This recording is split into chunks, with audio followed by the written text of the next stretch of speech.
Happy second anniversary! Behavioral Health Today dropped its first episodes on April 20th, 2020. To celebrate our second year mark, we're releasing 5 shows this week, 1 episode each day. 2 will be brand new shows and 3 will be some of our favorites from the past year. We hope you enjoy them all, both new and old, and we're looking forward to another year of bringing you trending and relevant content in behavioral and mental health.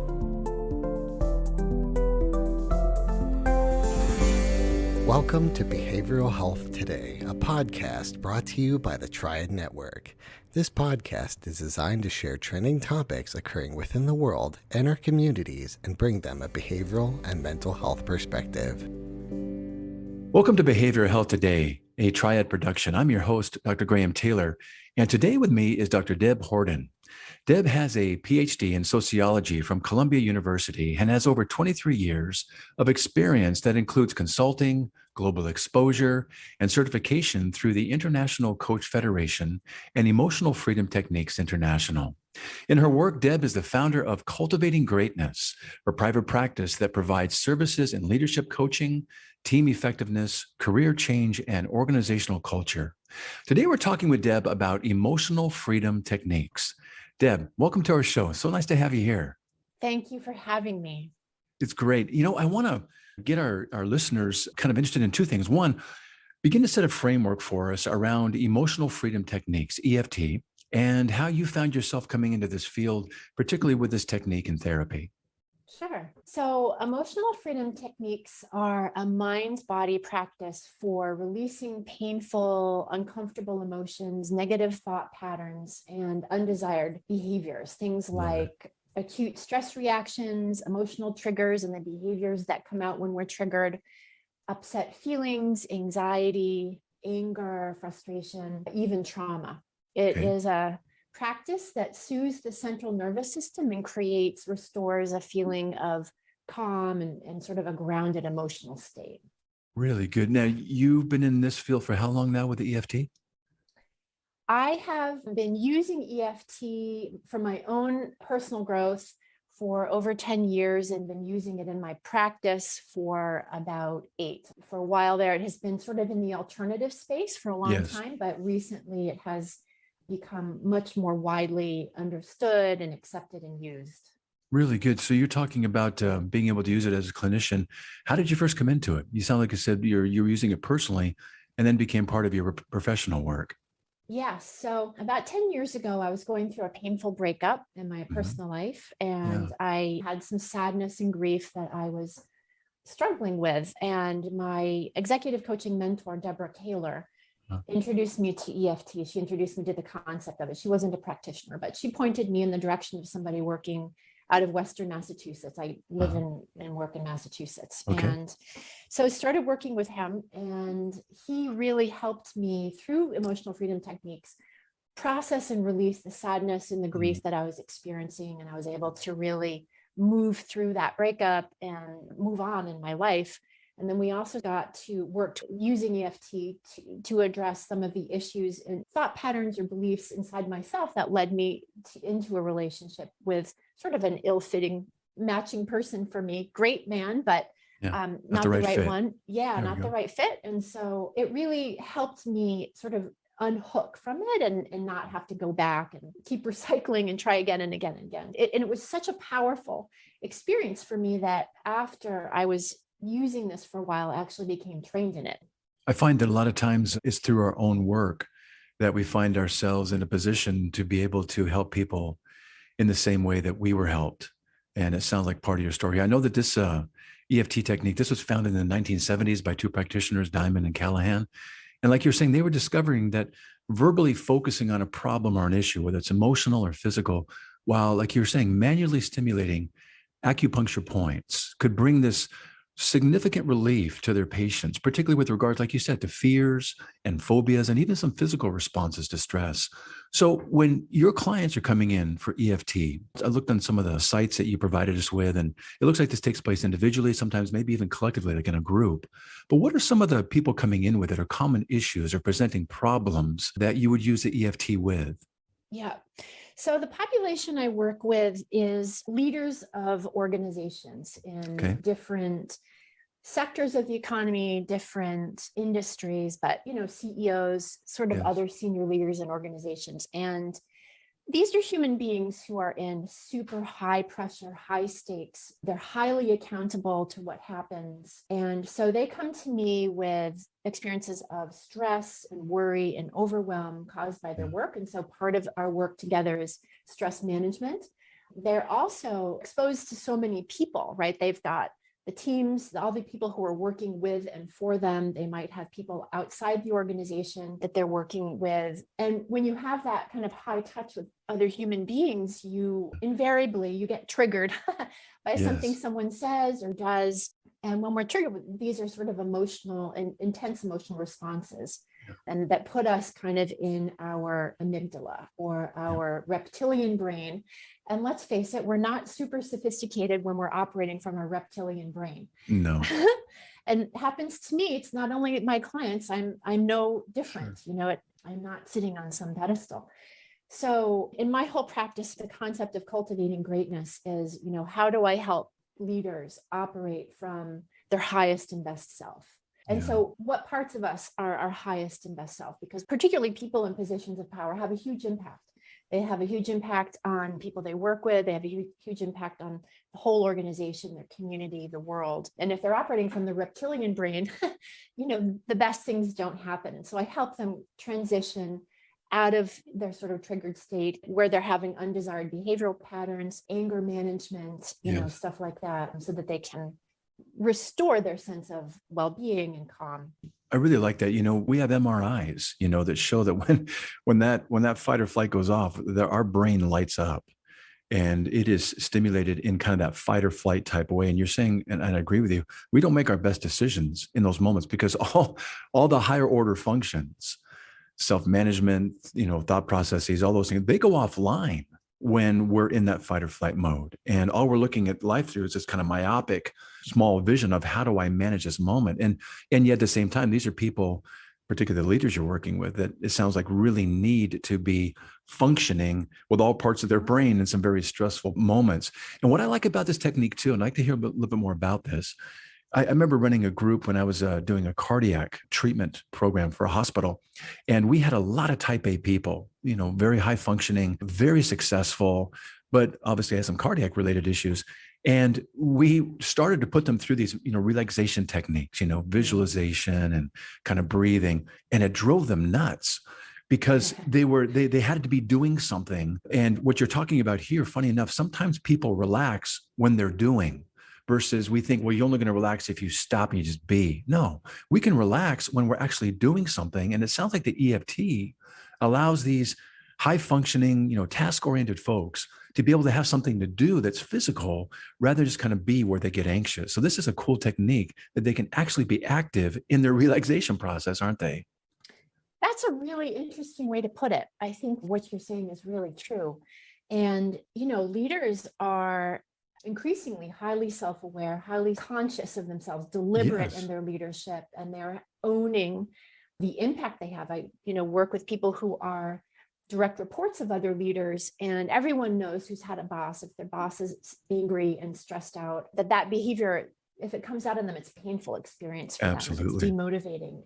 So these are very active, powerful people, and absolutely they take responsibility for their impact through these. And you're right, it's a physically engaged process. Yeah, let's talk about that. So basically, this is one of those active relaxation, because we think, again, relaxation has to be passive, but this is an active where they're actually doing something. So let's get specific in terms of the techniques. You're combining acupressure and cognitive techniques together in this self-help method. Walk us through what it looks like. So the client puts pressure on certain points on his own body or her own body. They can tap it or they can press it and hold it and breathe while they're pressing and holding it. There are about 21 points that EFT practitioners use, 14 on the sort of upper body, the torso, from like the rib cage up to the top of the head. And there are 5 or 6 on the hand and the wrist. And so they press or hold these points while the EFT practitioner makes a statement, and then they repeat the statements. And these statements are designed to put the person into the emotional state or connect to the emotional state or issue that they're trying to resolve. And so they move from point to point, press and hold, breathe maybe, or just tap and move to the next one while they're making statements. So what you're doing right now, maybe our listeners obviously can't see, but you're actually showing me some of the tapping points in between kind of the forehead, right by the cheek, the upper lip, the top of the head. I know kind of just by the collarbone area is also another one, the chin area. So these are tapping points that kind of follow the meridian lines of Chinese medicine, really. And being able to tap or hold these while there's a pairing of the cognitive thought. So let's say someone's coming in and saying, man, I am really stressed at work and I feel out of control. So out of control might be the theme. And I'm afraid of failing. Give me a sense of what that session might look like with you, the therapist, and they being the patient, and this cognitive kind of narrative that they've got. Walk us through what that treatment would look like. So the first part would be, so I would write down, I take copious notes. So stressed. The other thing you were saying was afraid of failing. And so I might ask, how does that feel? And they might talk about, say, a few other words. And so it could I'm be scared. Scared. It could be anxious. So then I have like a list of 3 to 7 words or whatever. And then I ask them to rate the intensity of that, the charge around that feeling. And so on a scale of 0 to 10, how stressed are you feeling? How afraid are you feeling? How scared, how intense is the fear of feeling? It might be, okay, I'm a 6 on stressed, I'm a 7 on fear of failure, whatever. And we get a set of numbers. Good. I normally start on this part on the side of the hand between the pinky and the wrist. There's sort of a soft, fleshy part. And we would start there and say, I would do a setup statement, even though I'm feeling really stressed and afraid right now. And they would repeat that. I would say, that's just where things are at right now. That's how I'm feeling. Even though I'm feeling really stressed right now. And they would repeat that. That's where things are at right now. And there are some practitioners who would say, I would also like to totally accept myself and love myself. That's sort of an older version of it. But I use that with some patients, clients rather, because it allows you to embrace the state you're in without judgment and rejection, self-rejection. It allows you to include all of yourself. The client doesn't position one part of himself against the other. And then we move through different points, and then we move to the top of the head. And then we just repeat, I'm feeling incredibly stressed. I am so stressed. And through the story, they might have given me other descriptions of why. And I basically use the language they use. Got it. And just bring them through the points. And we might do 2 or 3 rounds from top of the head all the way down to the rib cage. And we might use other points like the wrist and the side of the hand, a few of those. And then we pause and sort of take a cleansing breath. And then we check in with the intensity level of the charge around feeling stressed, feeling afraid of failure, feeling scared. And we see if it's moved up or down or stayed the same. Really good. So you're helping them you're asking them to kind of lean into the very things that are stressing them out, have them afraid, and have them kind of emotionally dysregulated in a way. And when you're walking them through this, you're actually kind of helping them hold the stress and all the things that you had, heard them say. I'm out of control. I'm afraid. I'm really stressed about that.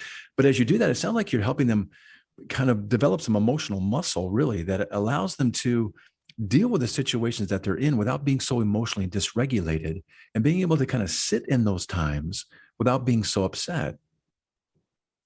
Yeah, I think that's a great point. They're able to sort of establish a relationship with their emotional state that is not subsumed by the emotional state itself, and then see it. And also having them hear it and having someone else speak it for them, and having them hearing themselves speak it themselves. It transforms it. And sometimes the intensity of the charge can go up, which is actually not a bad thing, because that means you've moved them into the feeling state and they're actually ripe for releasing.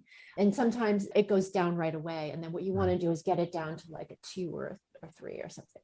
That's or really 0, good. 1, ideally. And sometimes they let you know right away, because let's just say they move through, I'm out of control and afraid of failing. And you sort of focus on, we might do the next round on one that's still quite intense. And then they can pop out of it. They can be like, oh, those words sound really silly to me now. They don't really apply anymore. And then you're like, oh, fantastic. And then you're able to move on to the next thing. It's really good. You're talking about in that strengthening kind of a way. Sometimes, and this is important, I think, for people to understand too, sometimes in therapy, as good as it is, sometimes for a period of time, things get worse before they get better. But they will get better. We just have to go through the hard times first. And then what you're talking about here is that through their own self-tapping and you being guiding as a therapist, they begin to shift and it begins to go down. It just does. And they begin to experience that firsthand. I remember there's this saying that goes, when one door closes, we're kind of going from what was stressful, another door opens, but there's hell in the hallway.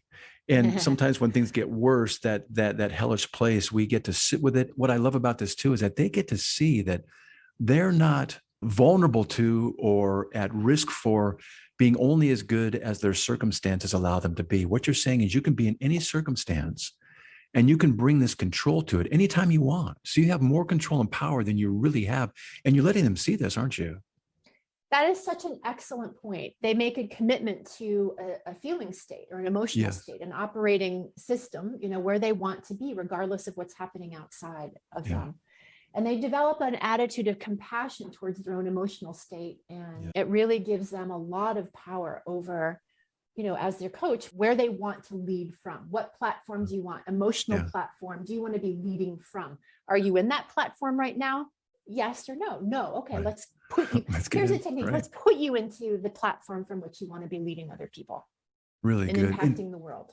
Yeah. I love that. When we're talking about this process too, I understand that it can be a process where someone does their own tapping outside of a therapy session, kind of for their own self-care. And I want to name at the very end, you guys provide a really nice free introductory tapping manual. So for those that might be doing some of their own self-tapping, but it can take place in their own self-care and it's practitioner assisted EFT too. It's both, correct? Absolutely. In fact, I was using some a little bit before we started talking because I was feeling a little nervous. So I use it regularly, sort of throughout my own day with self-management. But I work with my own practitioner around my, issues in my own personal growth. Sure. And I use it to put myself in my own highest and best state when I'm working with clients so that I'm not projecting stuff and bringing my own problems into my coaching work. And I have a recording from my own practitioner. I provide recordings to my clients and they can do it on their own. And even if they're not listening to the recording, they can just hold a point. Like if let's just say they're at a meeting and they're really irritated by something someone says, or they're upset the way things are going, they can put their hands below the table and just hold the side of their hand. And it really offers relief to whatever intense feeling they have. We'll be right back after word from our sponsor. Nearly 9 in 10 registered voters believe the nation faces a mental health crisis, according to a new USA Today Suffolk University poll. Americans are more concerned than ever about their mental health. Mental health first aid provides the resources and training to identify, understand, and respond to signs of mental health and substance use challenges. It provides the confidence and skills needed to offer life-saving assistance, and it provides peace of mind.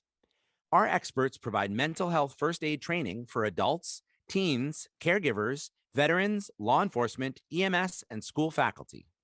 Mental health concerns are on the rise, but evidence-based training through mental health first aid can make a difference. Visit mentalhealthfirstaid.org to find a course near you, or email hello@mentalhealthfirstaid.org to schedule a training. Courses are available for individuals, groups, organizations, and companies of all sizes. Visit mentalhealthfirstaid.org and make a difference in your community.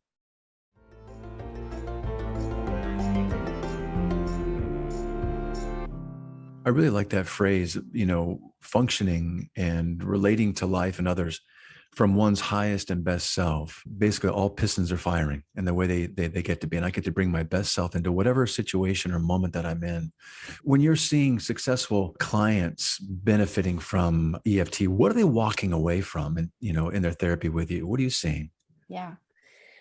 So they have radically reduced stress levels and an ongoing process for stress management, which also prevents burnout and improves their behavioral patterns. They have reduced levels of anger, reduced levels of frustration. They feel more relaxed and calm and centered. They feel more themselves. And we're always in a state of flux, right?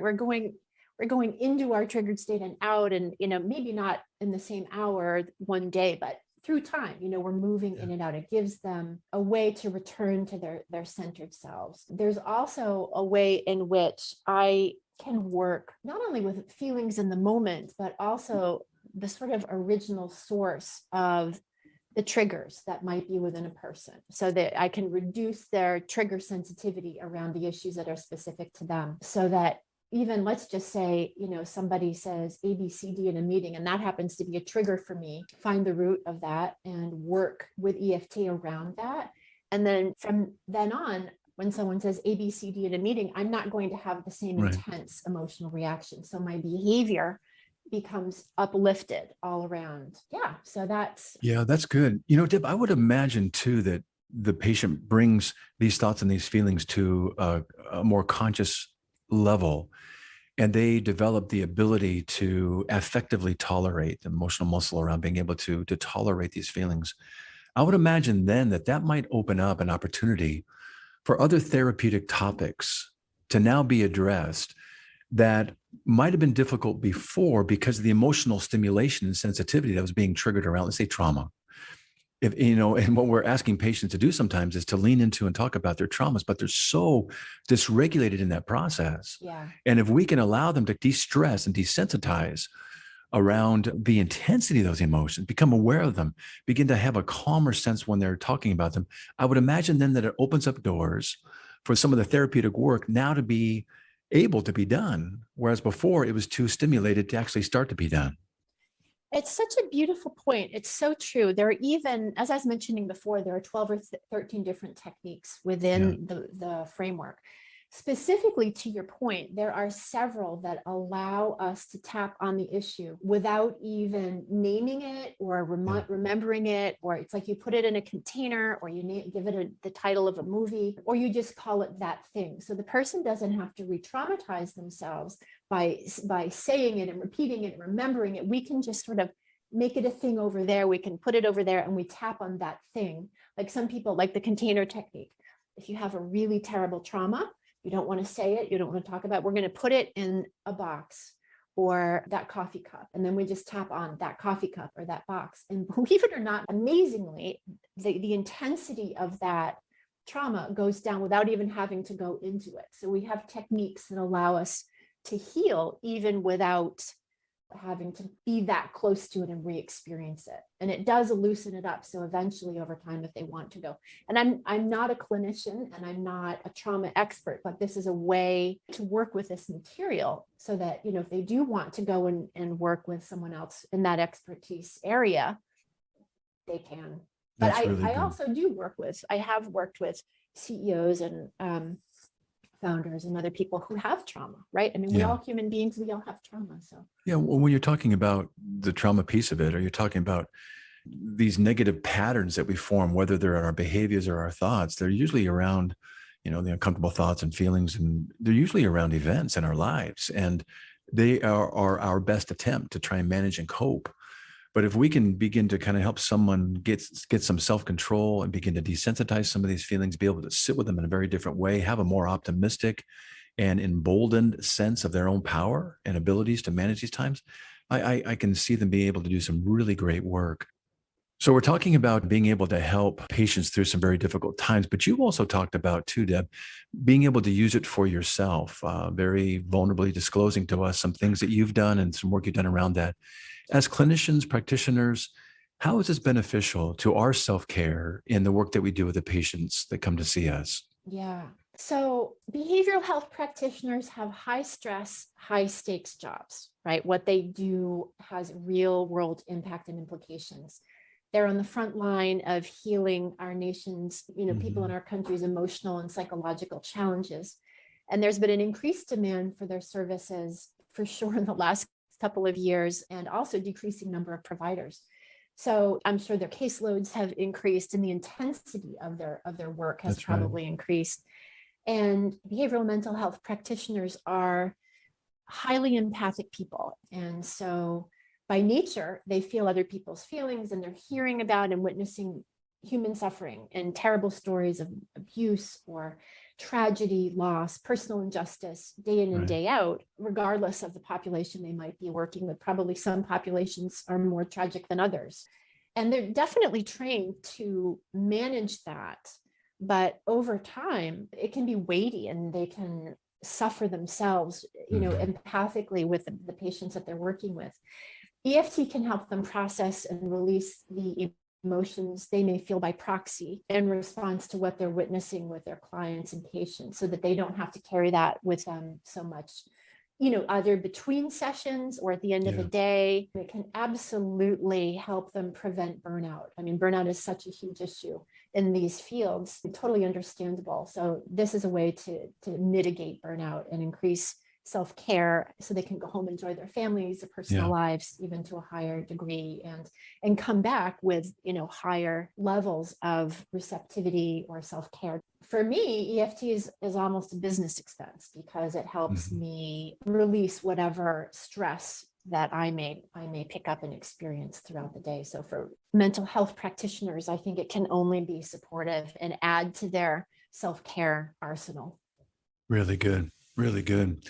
I know we're kind of coming into the home stretch here, but give us kind of a hallmark story that stands out for you. If someone you worked with that you were just so excited to watch their growth and the things they did, give us a story.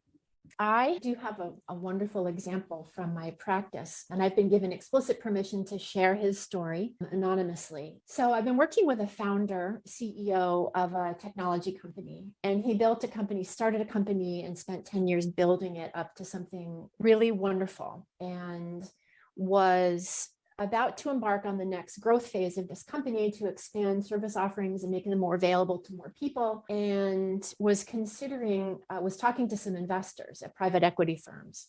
And so when a private equity firm is looking into acquiring a technology company or any kind of company, they go through a process called due diligence.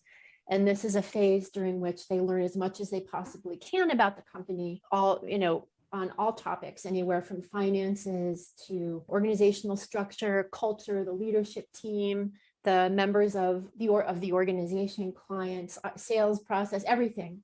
And it's sort of like a deep questioning, kind of an intense investigation into the company. And this this founder came to me wanting to work on his response to this situation. He was feeling agitated when the private equity guys were questioning him about, so why did you make this decision? Help me understand why you did this and why you did that. And, they're very probing, and it's a normal process. But It's got to be stressful. Well, it's stressful for everyone, for sure. He was having a disproportionate reaction with defensive feelings, angry feelings, feeling indignant, and at times aggressive, right? And so was behaving in ways that were not productive for the process. It's the kind of behaviors that could kill the whole relationship. So I worked with him in two ways. At first, I worked with him to sort of just reduce the charge, the intensity around his feelings of defensiveness, anger, indignation. And we got those down. We sort of managing those. Nice. And that allowed him day to day to sort of operate from a better platform. And I asked, so, the sort of deep questioning, was there a time in your life before now when there was a painful experience around being questioned, interrogated, whatever? And he told me a really deeply moving story about when he was an 11-year-old, he began, unfortunately, being abused by clergymen in his community, and spent many years sort of not able to speak it or explain it, and eventually came out as a teenager, shared it with his parents, and they pursued holding this clergyman accountable. And through that process for him, he had to sit through lots of questioning from psychologists, from lawyers, from the sheriff, from the police officers. And as a teenage boy, being questioned and interrogated about a sensitive topic by men in positions of power, it was very painful, very challenging. And so, and then of course, in the situation when in a benign setting where he was being interrogated and questioned, in a polite manner, but it triggered him. And so we were able to make some progress. And he'd worked with a therapist for a couple of years on the original, an abuse therapist specifically around that. But in this setting, for this context, we were able to release some of, So good. release some of that charge. And it turned out really well. He was able to have highly positive responses and, sell his company and engage very productively with the private equity process. So it was So good.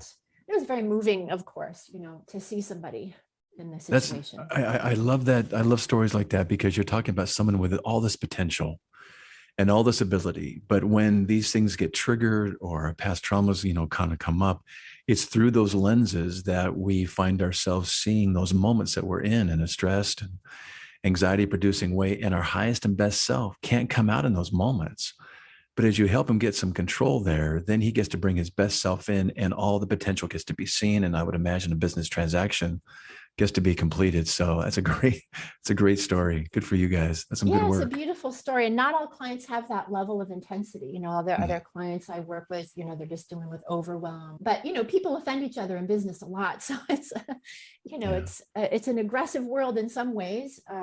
It's a wonderful world to work into, but it's, not everyone has that level of intensity. But That's it's a right. great story. It's a great example. Yeah, it is.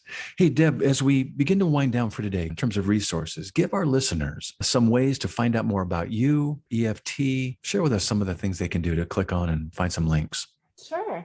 So my website is debhordonleadership.com, and I have a page on that website that lists articles that I've written. And there's one article that provides an interesting use case of EFT for people and organizations. And it's called Don't Let Your Triggers Sabotage Your Leadership. It was published in Training Journal in 2020. But there's also the EFTinternational.org website, which provides lots of information about the technique and other providers, other certified providers. There are a lot of practitioners all over the world and we all work virtually. So then I would also share this great article that explains some of the scientific research on EFT. Nice. It's posted on a website hosted by NCBI and the National Institute for Health, written or published by the Journal of Evidence-Based Integrative Medicine.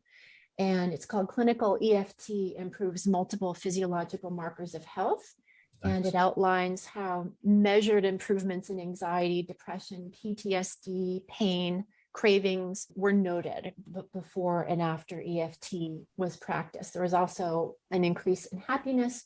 And in terms of physiological changes, resting heart rate, cortisol level, systolic and diastolic blood pressure, and heart coherence, there were statistically significant improvements in those. So I think that, provides a good explanation of the impact.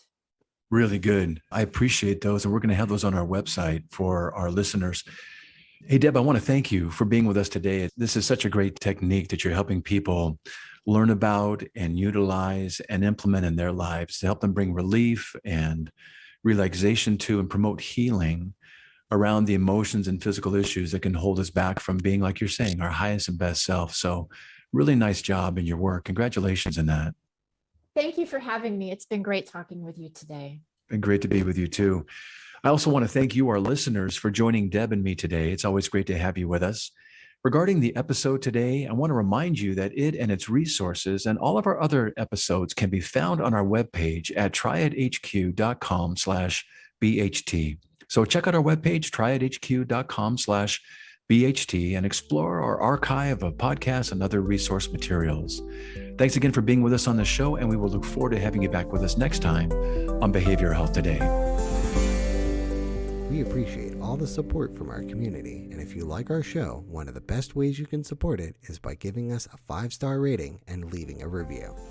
Behavioral Health Today is a podcast part of the Tribe Network, all rights reserved.